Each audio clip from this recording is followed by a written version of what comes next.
In this session, we will show you some strategies and techniques for removing yourself from the income withholding program for child support, as well as to eliminate or reduce the current income withholding from your paycheck. Let's get started.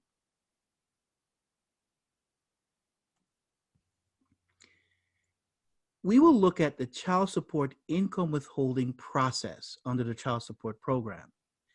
We'll review the statute 42 USC 651. We'll look at the history of the program, the creation of it, and the purpose. We'll analyze the federal and the state responsibilities. We'll look at the legality and the constitutionality of the program itself, and also the enforcement tools for the payment. On the other side of the process, we will look at the employer's responsibility. The employers do have responsibilities. We'll examine the wage and garnishment process. We'll look at the enforcement procedures for your employers. We'll look at the due process rights that you have under the program in relation to your employer. Any objections or challenges that you put forward to your employer is protected. That is, if you are fired because you ask questions of your employer, you can file a lawsuit using 31 USC 3720D. And what that says in summary, if you decide to sue your employer because you were terminated as of questions from child support, the child support program will actually reimburse your legal fees. So let's talk about the income withholding. The problem with the income withholding process is that it's based, both federal and state jurisdiction, on imputed income as opposed to what you can actually earn in your pay. What that does, it's a counterproductive measure, and it's very unreasonable. Whereas because the imputed income is set high above what you actually earn, you create what is called arrears. This is what's cruel about the income withholding program. And we'll look further into that. As of 2018, there was a study done by the Orange County Department of Child Support Services that shows that there's over $200 billion nationwide that is either payments or arrears under the income withholding program. So where does that leave us? Well, here in this session, we're going to provide some remedies for having your employer reduce the income withholding, the garnishment, using the Credit Protection Act, as well as, if that's unsuccessful, to file a lawsuit against your employer. Yes, you can file a lawsuit against your employer. In fact, there's another video on this channel where we show you the 5 lawsuits that you could start against the child support program. I suggest that you review that video. At the end of this video, we'll have a call to action where we show you some procedures and steps that you could use in order to free yourself from the child support, as well as lower your income withholding and stop the garnishment. Hello, my name is Chris, and on this channel, we show you the strategies and techniques to free yourself from the child support program.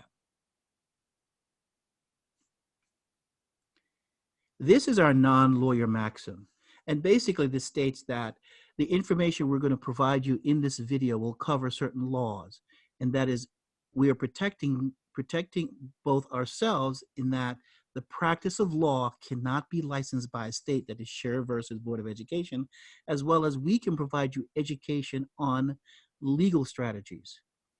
That is, an individual can show you or teach you what the law is or what the law says. Here we are now at the income withholding enforcement. Let's start at the beginning. How did this get started? So in 1975, Congress amended the Title IV, which is IV Roman numerals, of the Social Security Act to include what is called enforcement program. This is called the new Part D, to authorize the federal funding for the purposes of enforcing the collections of child support. and that is found under 42 USC 651 of the Social Security Act. So Title 4, Roman numeral IV dash new Part D. In 1984, for the first time, income withholding became part of the IVD state requirement plan. They created another section called 466, where it was referred to as the mandatory income withholding enforcement procedure for each state. And they updated that section into 454 of the Social Security Act under what is called 42 USC 666. Again, in 1988, they introduced what is called the immediate income withholding into the family laws of the state. Now, with this provision, they said whether or not you owe arrears, you will be placed in the income withholding process, and it would be immediate. In 1996, Congress revisited the program one more time, and they added what is called the Federal Parent Locator Service. What that is a database. And what happens is your employer will enter your personal information into their database. And it's found under Section 454A as part of the 42 USC 654B provision. They also added a few more things. They added that administrative orders can be used for the income withholding. They also require that it's an automated process, which is it's done by computers. So the Federal Office of Child Support Enforcement now has the responsibility to provide oversight and technical assistance to the state and their local IDV programs. They implemented that through a process called the TEMPO. That's TEPMPO process. We won't go into what the TEMPO is, but one of the key features of the TEMPO program is that attorneys can now issue administrative orders. So think about that. Congress updated the program since 1975 to now give the power to attorneys to issue orders.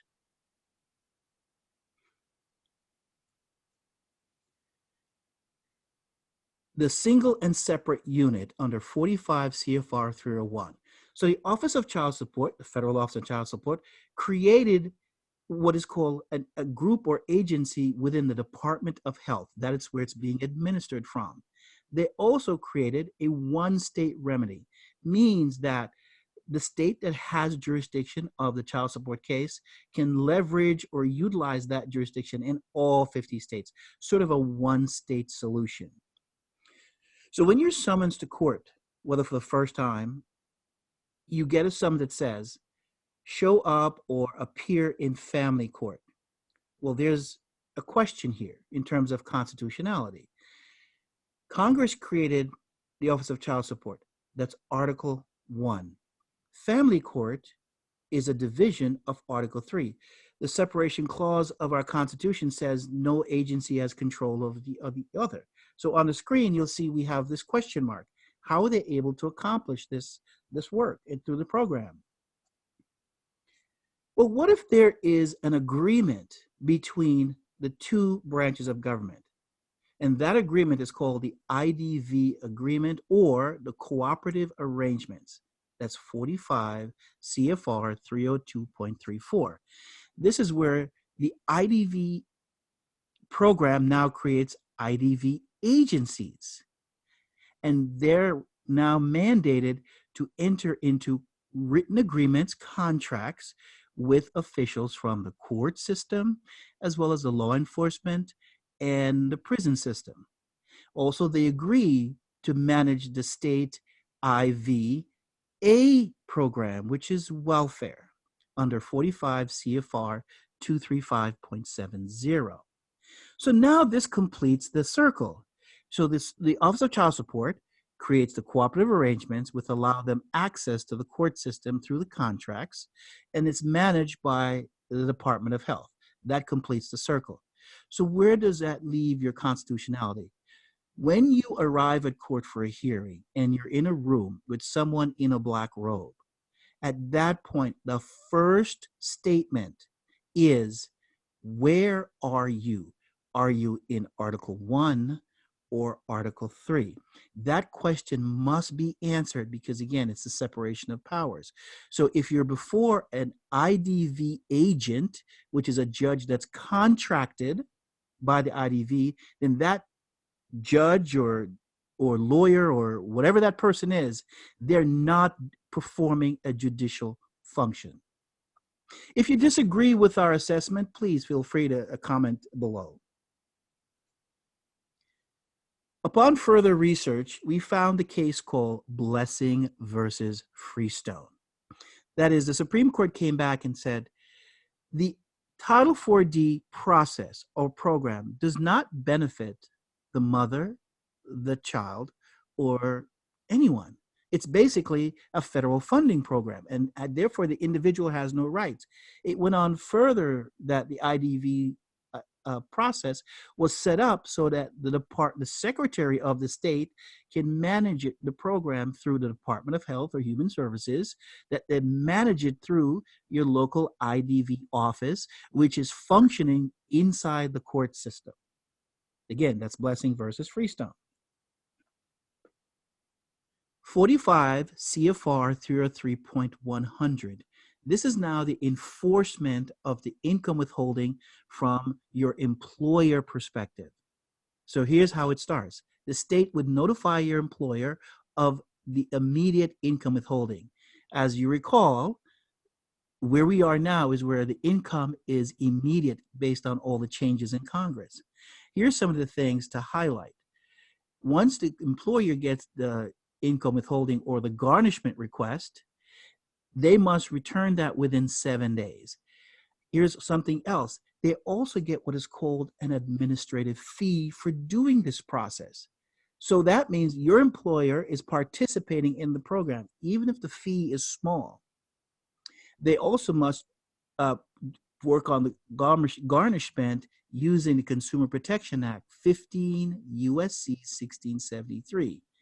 They also have other provisions that the garnishment income is binding on the employer, as well as any the garnishment should be deducted after state and local taxes and federal taxes. That means if you have a 401k or retirement account, paying off the child support is more important than actually funding your retirement.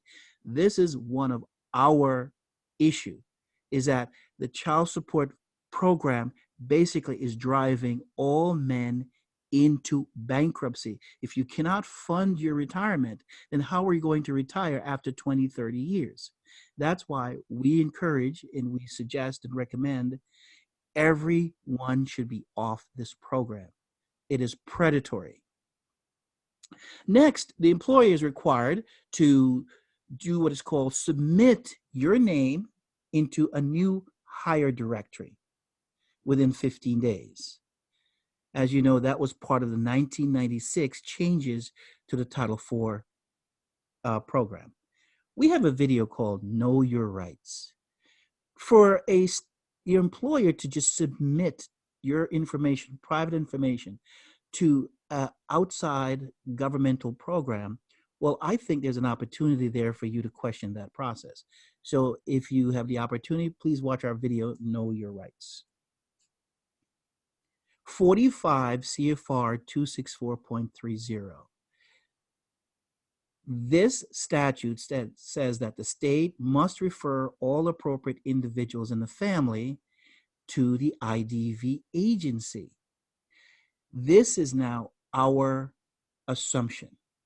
We believe every man in this country is enrolled in the child support program, whether or not you have a sibling or an offspring or a child. And this is the statute where it exists. As you can recall, they created that database, and your employer is now forced to send your information in there. And who establishes paternity? Not the mother, of course, the father. We have a video called Defending Your Rights. You can view that video to understand what are your rights in terms of submitting your name into this database. That's a reality check we feel on our part. The administrative wage garnishment. So let's look at the wage and the garnishment process, which is found under 45 CFR 32. There are several provisions to it, but we highlighted three of them that we think you should notice. One is called the debtor's rights. That's section 32.4. And in that, you must enter into a written repayment agreement. That means you have to agree to the income withholding. Next is the withholding order. It says that the secretary shall send by first-class mail the SF-329A letter, which is the employment notice letter to the employer, a wage garnishment order, a wage garnishment worksheet, and certification within 30 days. The amount that's taken from your check, which falls under 32.8, must be within the Consumer Credit Protection Act guidelines of 1673.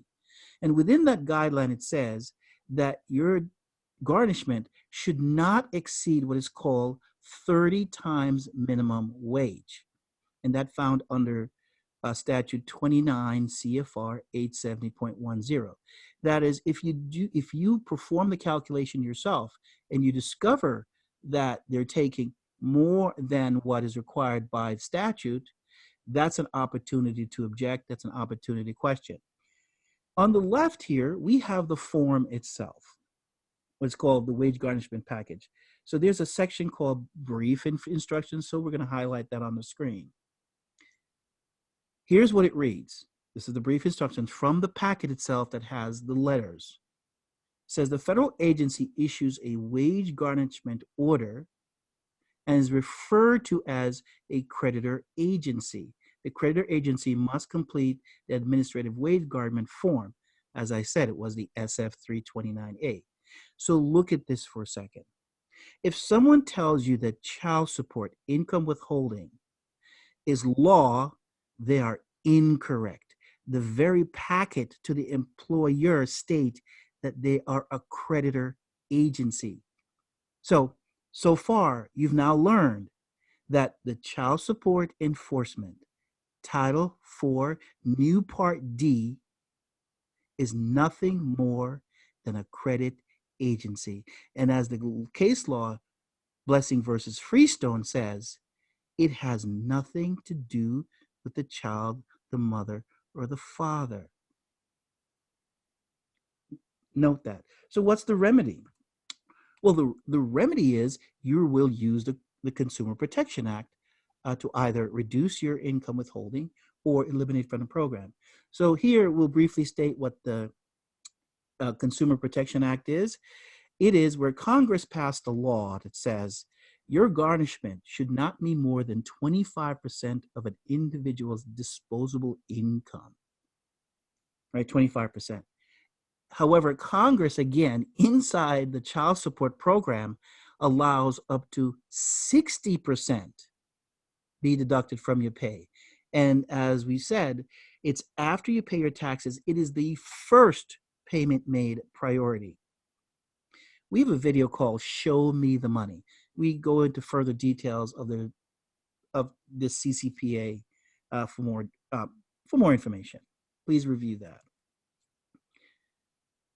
Let's look at the income withholding form itself, the actual form where it's the order for the income holding.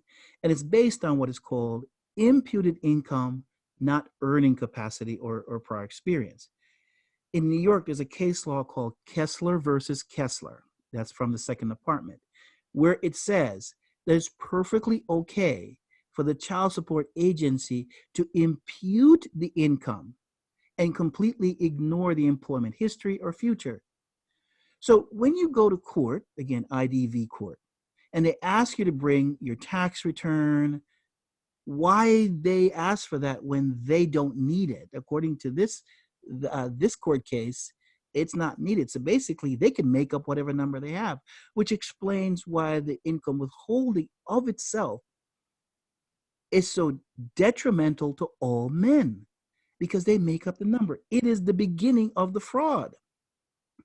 We look further into, again, case laws to compare, and the case is called Sage versus United States, where the Supreme Court says The child support agreements are equivalent to interstate contracts and reject the idea that it's anything else but an interstate contract.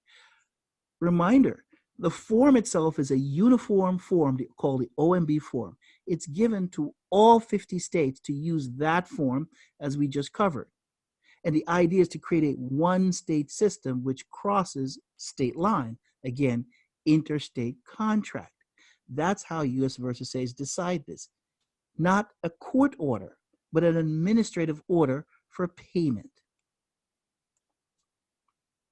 Now, who manages all of this? When you go to court or IDV court, it's the overseer at that point is either the support manager or a quasi judicial judge or administrator. In New York, as in many of the states, that individual is called a support manager.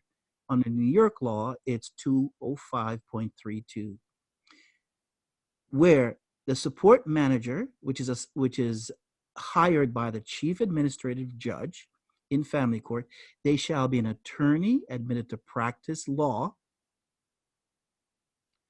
That's a problem.